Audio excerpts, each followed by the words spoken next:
नमस्कार दोस्तों, करीब 1.5 महीने से किसान दिल्ली के बॉर्डर पे आंदोलन पर बैठे हैं। जहां सरकार बातचीत के लिए तारीख पर तारीख दे रही है, वहीं किसान भी अपनी मांगों पर अड़े हुए हैं। किसानों की संख्या दिनों दिन बढ़ती जा रही है। दूसरी ओर सरकार छल कपट का खेल खेलते हुए मुद्दे को लेट करके किसानों का मनोबल तोड़ने का प्रयास कर रही है। ऐसे में सुप्रीम कोर्ट ने 3 नए कृषि कानूनों के विरोध में आंदोलन कर रहे किसानों के साथ तालमेल नहीं बिठाने पर सरकार को कड़ी फटकार लगाई है। सुप्रीम कोर्ट ने खुले तौर पर इन हालातों को संभालने में सरकार को नाकामयाब बताया है। सुप्रीम कोर्ट की सुप्रीम लताड़ से केंद्र सरकार बैकफुट पर आ गई है। केंद्र सरकार के खिलाफ कोर्ट की इस टिप्पणी से सरकार को जहां एक बड़ा झटका लगा है, वहीं किसानों को केंद्र पर एक बड़ी मनोवैज्ञानिक जीत मिली है। इससे विपक्ष की बाँचें खिल गई हैं। कांग्रेस पार्टी अब इस फिराक में जुट गई है कि कैसे किसानों के मुद्दे पर पूरे विपक्ष को एक प्लेटफॉर्म पर लाकर सरकार पर दबाव बनाया जाए। दोस्तों, आगे बढ़ने से पहले आपसे रिक्वेस्ट करूंगा कि इस वीडियो को आखिर तक देखें और अगर मेरे चैनल पर आप पहली बार आए हैं तो मेरे चैनल को सब्सक्राइब करके साथ में बने घंटी के निशान को क्लिक जरूर कर दें। दोस्तों, दूसरी तरफ सुप्रीम कोर्ट ने सोमवार को सुनवाई के दौरान सरकार से कृषि कानूनों पर किसानों की चिंताओं को दूर करने के लिए कमेटी गठित करने के लिए कहा है और कमेटी का सुझाव आने के बाद कुछ रास्ता निकलने तक कृषि कानूनों पर रोक लगाने को कहा है।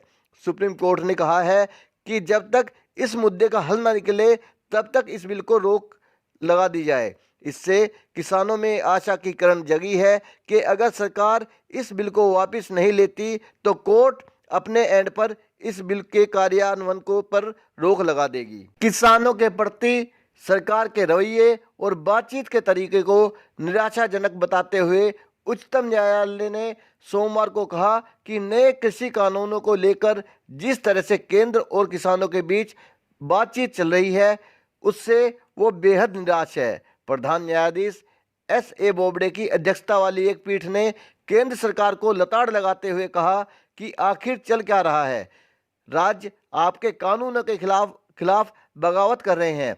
सुप्रीम कोर्ट ने कहा है कि हम बातचीत की प्रक्रिया से बेहद निराश हैं। पीठ ने कहा है कि हम आपकी बातचीत को भटकाने वाली कोई टिप्पणी नहीं करना चाहते, लेकिन हम इसकी प्रक्रिया से बेहद निराश हैं। पीठ में न्यायमूर्ति ए.एस. बोपन्ना और न्यायमूर्ति वी. राम सुब्रमण्यम भी शामिल थे। इस आदेश के बाद मोदी सरकार और उन लोगों को शर्मसार होना पड़ रहा है जो किसान आंदोलन को कभी खालिस्तानी कहकर, कभी पाकिस्तानी और आतंकवादी बोलकर बदनाम करने की कोशिश कर रहे हैं। इससे विपक्ष में भी उत्साह का माहौल बना हुआ है। यहाँ ये भी बताना जरूरी है कि दिल्ली सरकार पहले दिन से ही किसान आंदोलन को समर्थन कर रही है। मुख्यमंत्री अरविंद केजरीवाल न सिर्फ व्यक्तिगत रुचि ले रहे हैं, बल्कि आंदोलन में आए किसानों को सभी आवश्यक चीज़ें उपलब्ध करवा रहे हैं। दोस्तों, मेरी वीडियो को देखने के लिए आपका धन्यवाद। मेरे साथ आगे भी बने रहने के लिए मेरे चैनल को सब्सक्राइब करके साथ में बने घंटी के निशान को क्लिक करना ना भूलें। जय हिंद।